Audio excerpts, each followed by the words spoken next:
Hi friends, welcome to our channel. Friends, మీరు చూస్తున్న ఈ వీడియోలోని మంచి సైజు గల సీమ ఎద్దులైతే అమ్మకానికి ఉన్నాయి. ఫ్రెండ్స్, వీటిని వచ్చేసి మాస్మందుడి గ్రామం ఎమ్మిగడల మండలం కర్నూలు జిల్లా వారైతే మన ఛానల్ పంపడం జరిగింది. వీటి రేటు వచ్చేసి 1,50,000 అయితే చెప్పారు.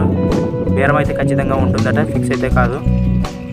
పక్కా పౌల పంటలకి అయితే గ్యారంటీ ఇస్తామంటున్నారు. ఫ్రెండ్స్ చూడండి ఫ్రెండ్స్, మీకు ఎవరికైనా ఇంట్రెస్ట్ ఉన్న పర్సన్ నేను చెప్పి నెంబర్ కాంటాక్ట్ చేయండి. 9652025377 9652025377 నెంబర్కు కాంటాక్ట్ చేయండి. ఫ్రెండ్స్, ఎద్దులు అయితే మంచి సైజులో కూడా ఉన్నాయి. ఫస్ట్ టైం మన ఛానల్ చూస్తున్న వారైతే పక్కనే ఉన్న రెడ్ కలర్ బటన్ను క్లిక్ చేయండి. ఫ్రెండ్స్, ఇలాంటి అమ్మకానికి ఉన్న వీడియోలు మన ఛానల్లో చూడాలనుకుంటే నేను చెప్పే ఈ ఛానల్ వాట్సాప్ నెంబర్కు పంపండి. Friends, 6304925031 6304925031. Thanks for watching Gana farmer creations videos. మరొక లేటెస్ట్ వీడియోతో మళ్ళీ కలుద్దాం. చూస్తూనే ఉండండి గనా వీడియోస్.